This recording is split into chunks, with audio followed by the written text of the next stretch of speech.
The prairie stretched endlessly under a pale evening sky, the grass swaying in the wind like a restless sea. At the very edge of that lonely horizon stood a small cabin, weathered and grey, clinging to the earth as if it too feared being forgotten. Inside lived a woman, strong in body but weary in spirit. She had been alone for many years. Each day bled into the next, chopping wood, fetching water, patching old clothes, and tending a modest garden. Her life was silent, except for the creak of her cabin door and the cry of the wind through the empty plains.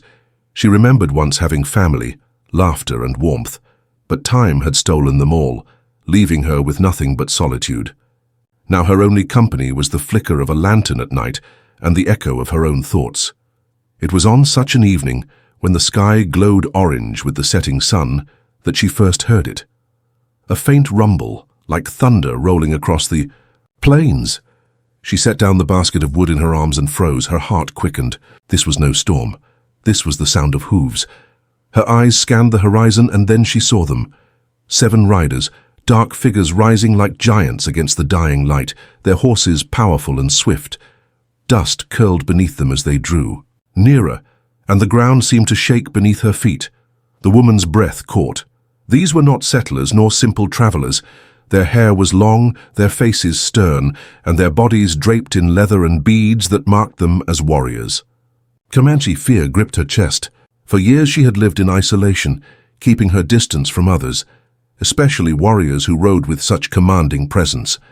She stepped back, clutching the cabin doorframe, debating whether to bolt it shut. But it was too late. They had already seen her.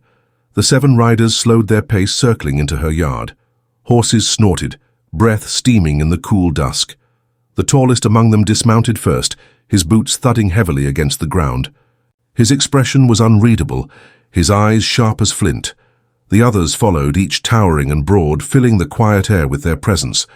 For a long moment, the only sound was the restless shifting of the horses.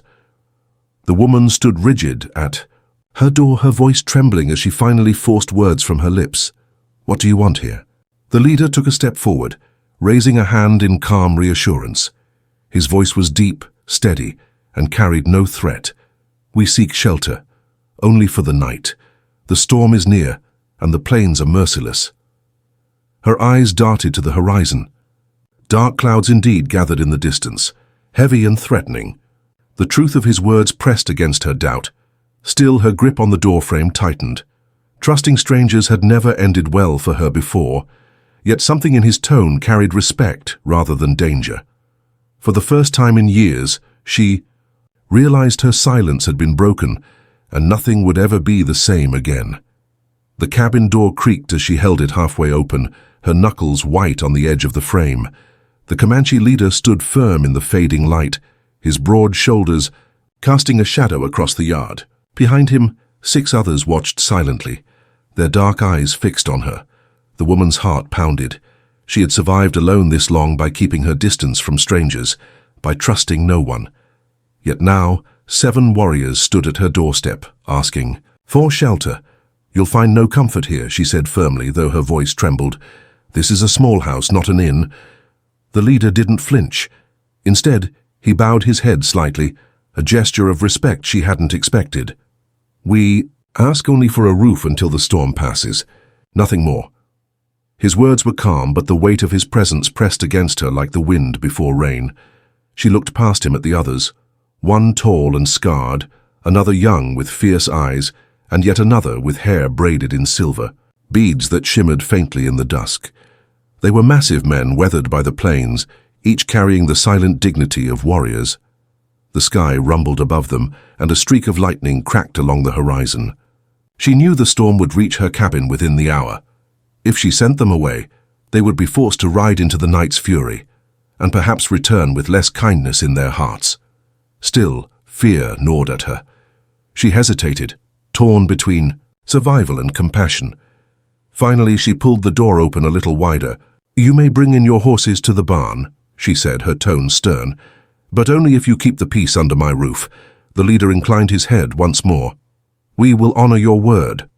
With that, he signaled his men. The yard filled. With motion as the warriors dismounted, their boots crunching against the dirt. Horses snorted and shook their manes, relieved to be led toward shelter. The woman's cabin, silent for so many years, suddenly pulsed with life and movement. Inside, the air grew tense. The warriors removed their weapons, setting spears and bows neatly against the wall, a silent gesture of respect. They sat near. The fire she had kept burning, their broad figures crowding the small space. The woman busied herself setting out bowls of stew she had prepared for her own supper. Her hands shook as she ladled the broth, though she tried to hide it. Each man accepted his portion with a nod of gratitude, saying nothing more.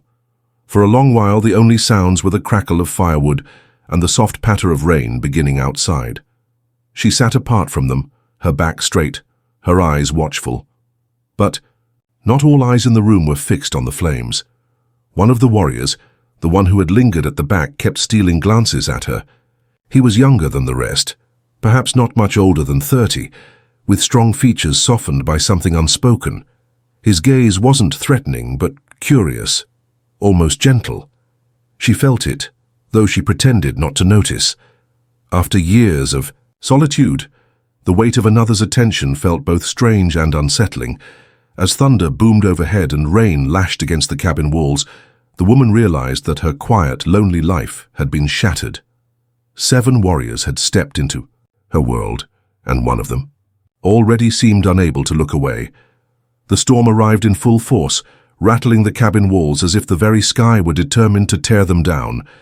Wind howled through the cracks, and rain lashed against the windows in sheets.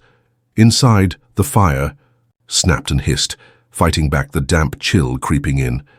7 Comanche warriors sat in her small home, their presence filling every corner. The woman felt her chest tighten each time she glanced at them. They seemed too large, too fierce for her quiet world, yet here they were, silent, watchful as the storm roared outside. She sat rigid in her chair, her bowl of stew untouched in her lap. Each spoonful had been meant to feed 1, perhaps 2, meals at most. Now it was stretched thin across 7 men, still not one complained. They ate in silence, respectful of what little she had offered. The leader, seated closest to the fire, finally spoke. "You live here alone?" His voice was low, steady, like distant thunder. She hesitated before answering. "Yes." He studied her but did not press. Instead, he nodded once, as if acknowledging her strength rather than questioning it. Her eyes moved to the others. One sharpened a blade with slow, deliberate strokes. Another adjusted the feathers braided into his long hair. A third leaned against the wall, his eyes closed, listening to the storm. They were like shadows of the wilderness, calm, powerful, and untamed, yet one pair of eyes was different. The younger warrior, seated apart from the rest, kept glancing her way. When she turned to catch him, he looked down quickly, pretending interest in the fire. But soon enough his gaze would wander back. She gripped the edges of her chair. It had been years since anyone looked at her like that, not with suspicion or pity, but with quiet wonder. She told herself she was imagining it, yet the warmth of it unsettled her more than the thunder outside. The silence between them all was heavy, broken only by the hiss of rain. She longed to fill it with words, but her throat felt tight. In truth, she hadn't spoken to another soul in months. Her voice felt foreign even to herself. Finally, she rose to gather the bowls, her movements brisk and guarded. As she reached for the younger warrior's dish, his hand brushed hers. Just lightly, just for an instant, but enough to make her heart leap. She pulled back quickly, clutching the empty bowl to her chest. "Thank you," he said softly, his voice carrying none of the sharpness she expected. Just one word, but it lingered, softer than the storm outside. She turned away, unwilling to meet his eyes. The leader watched this small exchange with a flicker of something unreadable in his gaze, but he said nothing. Instead, he looked toward the door where wind whistled through the frame and muttered, "The storm will not break until morning." Her chest tightened at his words. Morning. That meant 7 strangers under her roof for the night. 7 warriors sleeping just a few paces away from her bed. The firelight danced across their faces, casting long shadows on the walls. She felt as though her cabin had become another world entirely, one where silence was no longer her companion, but a stranger's eyes were. As she lay down later, listening to the steady breath of the warriors and the relentless rain outside, one thought echoed in her mind. Her solitude had ended the moment they arrived, and something deep inside told her it would never return again. Morning crept in slowly, though the storm had left the earth drenched and heavy. Mist clung to the ground, curling around the cabin like a pale ghost. Inside, the woman stirred. From uneasy sleep, her heart still pounding from the strange reality of the night before, 7 Comanche warriors under her roof. She moved quietly, stoking the fire back to life, yet even her careful steps did not go unnoticed. One of the warriors opened his eyes, sharp and alert, as if he had been waiting for the slightest sound. Soon the others rose as well, stretching, murmuring to each other in low tones. Her cabin felt smaller than ever. She could feel the weight of their presence pressing against her walls. She wrapped her shawl tighter around her shoulders and tried to keep her breathing steady. It wasn't long before a knock rattled the door. She stiffened, heart leaping to her throat. The warriors tensed too, hands instinctively moving toward their weapons. When she opened the door, a familiar face appeared, an old settler from a few miles east. His expression darkened when he saw the Comanche gathered inside her home. "Are you out of your mind?" he hissed. "You've let them in? Don't you know who they are? What they're capable of?" The woman's cheeks burned.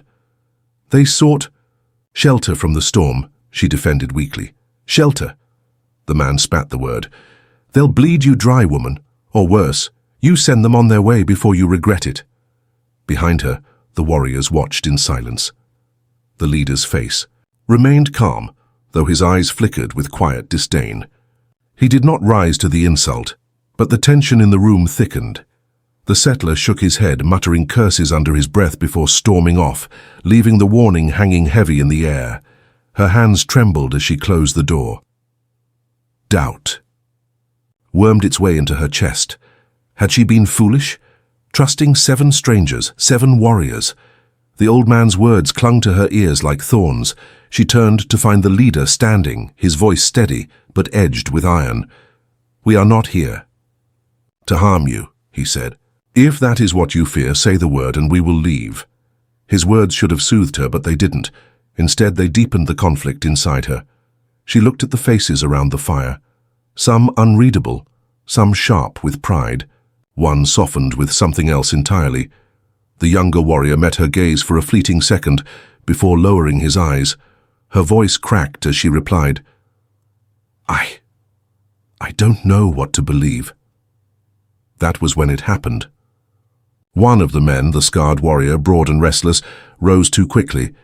His movements were harsh, his frustration clear. "We ride at first light," he muttered in his tongue, throwing a sharp glance toward the leader. The leader snapped back something firm, his tone like a whip. The cabin filled with the sharp notes of their language, words the woman could not understand, but the meaning was clear. Anger, conflict. The scarred warrior's hand brushed the hilt of his blade before he finally sat again, scowling into the fire. The woman's heart raced. She had invited danger into her home after all. The leader turned back to her, his eyes steady. "Forgive him," he said. "The storm has tested us all." But her trust had cracked, thin as glass. She clutched her shawl tighter, backing toward the wall, unsure whether to fear the old settler's words or the fire burning in the scarred warrior's eyes. And through it all, she felt the younger warrior's gaze upon her once more. Gentle, steady, unshaken by the storm inside or out. The day dragged on with heavy silence. The storm had passed, but the unease within the cabin lingered. The woman moved stiffly about her chores, every step echoing against the thick wall of tension. The scarred warrior's outburst haunted her. She caught herself glancing at the door, wondering if she should send them all away before trouble grew. Worse, but fate had other plans. It began with the uneasy cries of her chickens in the yard. Then came the frantic whinnying of horses in the barn. The younger warrior was the first to rise, tilting his head toward the sound. His hand went instinctively to his knife. The woman peered out the window, her breath caught. Out of the mist, shapes moved, Men on horseback, rough-looking with rifles glinting in the sun. Bandits. Her stomach twisted. She knew these men. They had been drifting across the frontier, taking what they pleased. She had prayed they would never find her cabin. Now here they were, circling like wolves. Before she could react, a bullet cracked through the air. The sound split the silence, splintering wood just inches from her doorframe. She stumbled back, her heart hammering. The Comanche were already moving. In an instant, the leader barked orders in his tongue. The warriors grabbed their weapons, bows and spears flashing in the dim light. The younger one spared a glance at her, his eyes firm with silent promise. "Stay back. We will not let them touch you." The woman pressed herself against the wall, trembling, as chaos erupted outside. The bandits stormed toward the barn, hoping to scatter the horses. But the Comanche met them with the fury of the plains. Arrows sang through the air, striking with deadly precision. One bandit toppled from his horse before he even fired his rifle. The scarred warrior, the same one who had raged the night before, charged with a wild cry, his blade flashing in the sun. His anger, once a threat within the cabin, now became a shield against the invaders. The younger warrior fought with calm, focused strength. Twice he turned to glance at the cabin, as if to assure himself she was safe. At one point, when a bandit broke from the fight and ran toward her door, it was he who cut the man down, his blade glinting as he struck with unflinching speed. The woman gasped, her hand flying to her mouth. She had never witnessed such violence, and, yet beneath the terror, a new truth pressed into her heart. They were not her enemies, they were her protectors. The gunfire dwindled. The few remaining bandits fled, spurred by fear of the warrior's relentless strength. Soon the yard was littered with broken rifles and abandoned horses. Breathless, the Comanche gathered again, their chests heaving, their eyes scanning for more threats. The younger warrior wiped blood from his blade, then turned to her. For the first time he spoke more than a single word. "You are safe," he said simply. The woman's knees nearly buckled. Safe. A word she had not felt in years. Safe in her own home, because of the very men she had feared only hours ago.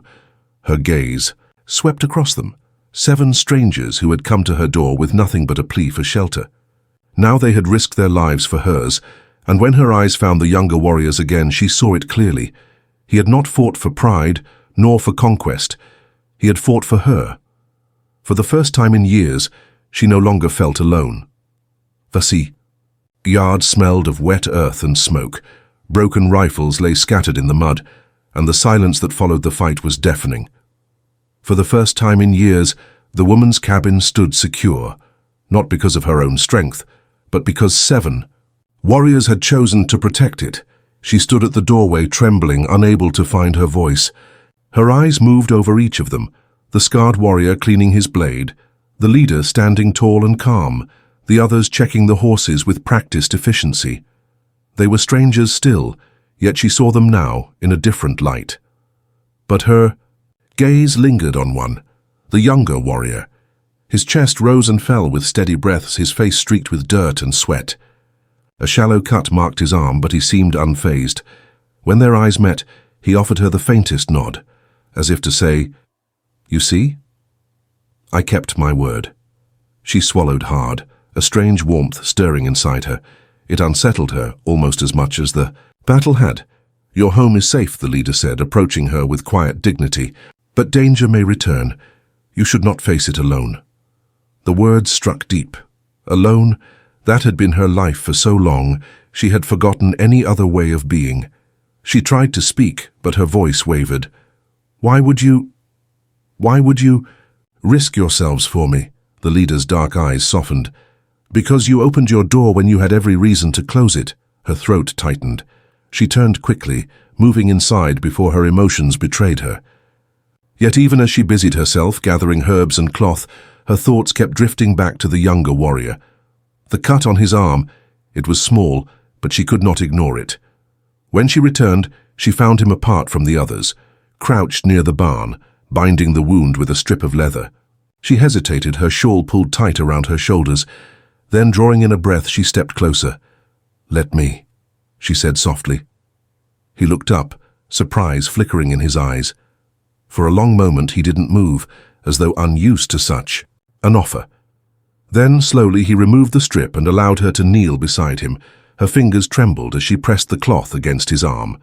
He didn't flinch, though his gaze remained fixed on her face. She tried to ignore it, tried to focus on the wound, but the heat of his presence unsettled her. "You fought hard," she murmured, more to fill the silence than anything else. "For you," he said simply, her hands stilled. She lifted her eyes to his, and for a heartbeat the world seemed to fall away. The mud, the broken weapons, even the cabin. Only his voice remained, quiet but unshakable. Her chest tightened with feelings she hadn't let herself feel in years. Loneliness had been her shield, her prison, yet here was this man, a stranger, who had torn down that silence without a single demand in return. When she pulled the bandage tight, her hand lingered a moment too long. She felt the warmth of his skin, the steady strength beneath it. Her breath caught, he noticed. But instead of speaking, he gave her the faintest smile, small, respectful, yet enough to send her heart racing. She rose quickly, retreating toward the cabin before she betrayed herself further. Yet even as she stepped away, she felt his eyes follow her, not with hunger, but with something deeper. That night, as the fire crackled and the warriors rested, she lay awake staring at the ceiling. For years she had convinced herself she needed no one. But now, after a single day, she realized a truth she could no longer deny. She was no longer living for survival. She was beginning to feel alive again. Morning came softly, the first rays of sunlight spilling across the valley, glinting on the damp grass outside the cabin. The storm had passed, the danger had been driven away, and the world felt strangely new. The woman stepped onto her porch, breathing in the fresh air. For years, mornings had meant silence, just her chores and her endless loneliness. But today was different. The sound of low voices drifted from the yard where the Comanche warriors tended their horses. Their laughter carried on the breeze, rich and full of life. For the first time in so long, the woman's homestead didn't feel empty. It felt alive. She wrapped her shawl tighter, watching them from the doorway. Her eyes lingered, as always, on the younger warrior. He stood apart, quietly checking the straps of his horse's saddle. The bandage she had tied around his arm was still there. Somehow, knowing he carried her care with him, made her chest ache in a way she couldn't name. The leader approached her with steady steps, his presence commanding but gentle. "We must ride soon," he said. "Our people wait for us." Her heart sank, though she forced a small nod. "Of course, you've already given me more than I can repay." "You owe us nothing," the leader replied. "What you gave us, a roof, warmth, a place to rest, that is not small. In hard times, kindness is as rare as gold." His words warmed her, but they couldn't quiet the heaviness in her chest. She had expected them to leave eventually, yet the thought of her cabin falling silent again filled her with dread. As the warriors readied their horses, she busied herself with gathering food from her pantry: bread, dried beans, a small sack of flour. She pressed it into the leader's hands. "Take this, at least, for the road." He inclined his head in gratitude. Then he glanced toward the younger warrior, who stood by the gate, watching her silently. A faint smile touched the leader's lips, as though he understood something she had not spoken. When the moment came for goodbyes, the scarred warrior gave her a respectful nod. The others raised their hands in quiet thanks. Then the younger warrior stepped forward. For a long time neither spoke. He reached for her hand, rough and calloused from years of work, and held it gently between his own. His dark eyes searched, hers with a question unspoken. Her breath caught. In that look she saw everything he could not say: gratitude, respect, and something deeper, something that frightened her with its intensity.